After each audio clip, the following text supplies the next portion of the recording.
Halo, assalamualaikum warahmatullahi wabarakatuh. Apa kabar siswa-siswi ibu kelas 8? Semoga selalu dalam keadaan sehat ya. Hari ini kembali lagi kita akan belajar IPS tentang materi interaksi antar negara-negara ASEAN. Tujuan pembelajaran kita kali ini adalah Ibu berharap setelah belajar materi ini kalian dapat menjelaskan pengertian dari kerjasama, dapat menyebutkan faktor pendorong kerjasama antar negara-negara ASEAN, kemudian yang ketiga dapat menyebutkan faktor penghambat kerjasama antar negara ASEAN, dan yang terakhir adalah dapat menjelaskan tujuan dari kerjasama antar negara-negara ASEAN. Nah, kita bahas satu persatu ya. Pengertian dari kerjasama antar negara ASEAN. Pada dasarnya, manusia adalah makhluk sosial yang tidak dapat hidup sendiri. Ia membutuhkan orang lain untuk mencukupi kebutuhannya. Begitu pula dengan suatu negara. Negara juga membutuhkan negara lain untuk memenuhi kebutuhan masyarakatnya. Tanpa negara lain, mustahil untuk suatu negara dapat mencukupi kebutuhan rakyatnya.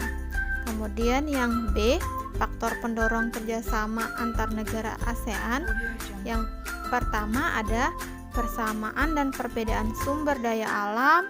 Yang kedua, perbedaan perkembangan teknologi. Yang ketiga, perbedaan dan persamaan budaya. Yang keempat, letak kawasan yang strategis. Yang kelima, terbatasnya kemampuan negara dalam memproduksi barang dan jasa. Yang keenam, kesamaan ideologi. Nah, kita bahas satu persatu ya. Yang pertama, persamaan dan perbedaan sumber daya alam. Misalnya, Indonesia mengimpor beras dari Thailand sebagai penghasil beras utama di ASEAN. Kemudian Thailand mengimpor komoditas kayu dari Indonesia sebagai negara produsen kayu terbesar di ASEAN. Kemudian yang kedua, perbedaan perkembangan teknologi.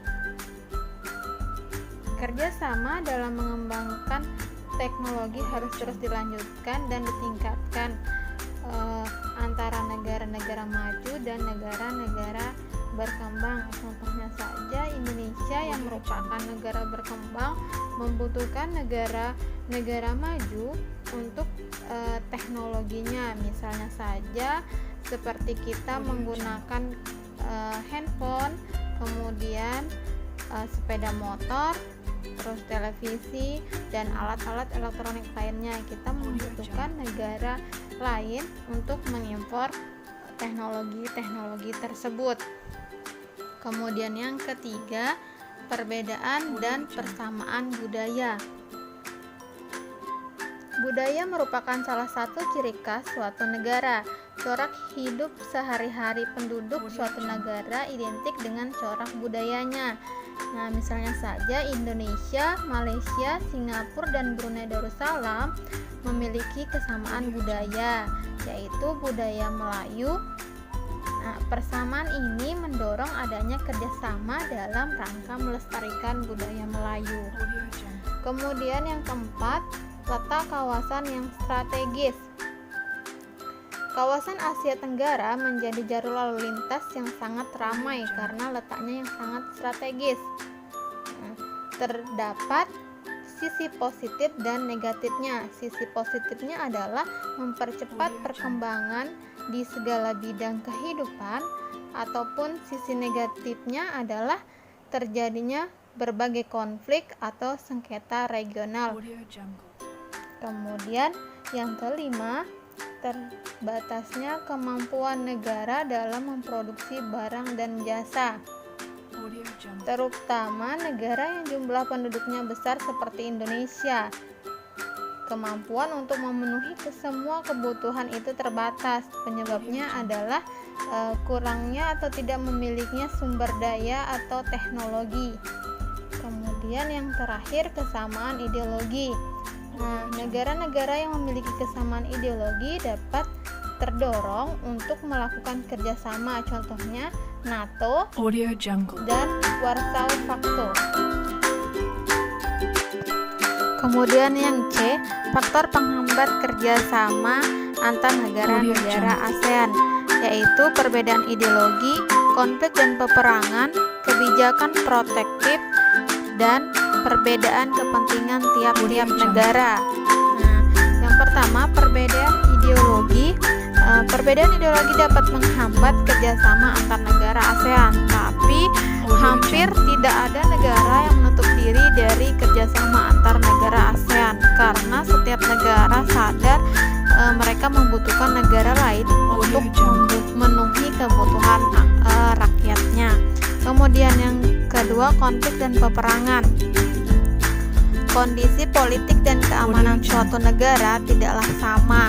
Ada yang kondisinya stabil dan ada juga yang goyah akibat dari konflik di dalam negeri atau peperangan di dalam negaranya itu sendiri. Kemudian yang ketiga, kebijakan protektif. Suatu negara dapat menerapkan kebijakan yang bertujuan melindungi kepentingan dalam negerinya, misalnya saja tidak menerima impor hasil pertanian karena dapat mempengaruhi kondisi pendapatan hasil pertanian di dalam negeri.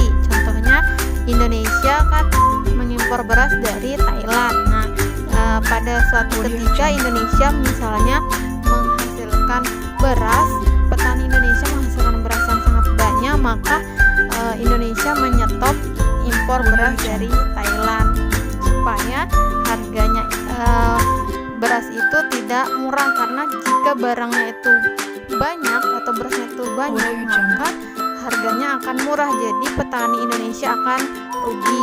Dan yang terakhir, perbedaan kepentingan tiap-tiap negara. Kerjasama yang dibutuhkan bagi perkembangan dan masa depan negara di dunia. Akan tetapi dalam kerjasama antar negara, tiap-tiap negara memiliki kepentingan yang berbeda-beda, sehingga perbedaan ini dapat menghambat kerjasama yang harmonis. Kemudian D, tujuan kerjasama antar negara-negara ASEAN. Yang pertama, meningkatkan ekspor impor. Kemudian mempercepat pembangunan nasional. Yang ketiga, membebaskan negara dari keterbelakangan ekonomi dan memelihara perdamaian dunia. Yang pertama, meningkatkan ekspor impor. Nah, kegiatan ekspor impor merupakan bentuk hubungan dagang antar negara. Untuk memperlancar ekspor impor tersebut, Indonesia bergabung dalam organisasi perdagangan. Nah, ekspor itu adalah mengirim barang ke luar negeri, dan impor itu adalah memasukkan barang dari luar negeri ke dalam negeri. Kemudian yang kedua, mempercepat pembangunan nasional.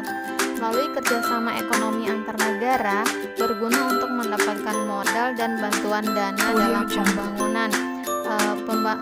Bantuan tersebut dapat disalurkan melalui Bank Pembangunan Asia, Bank Dunia, dan Bank Internasional lainnya.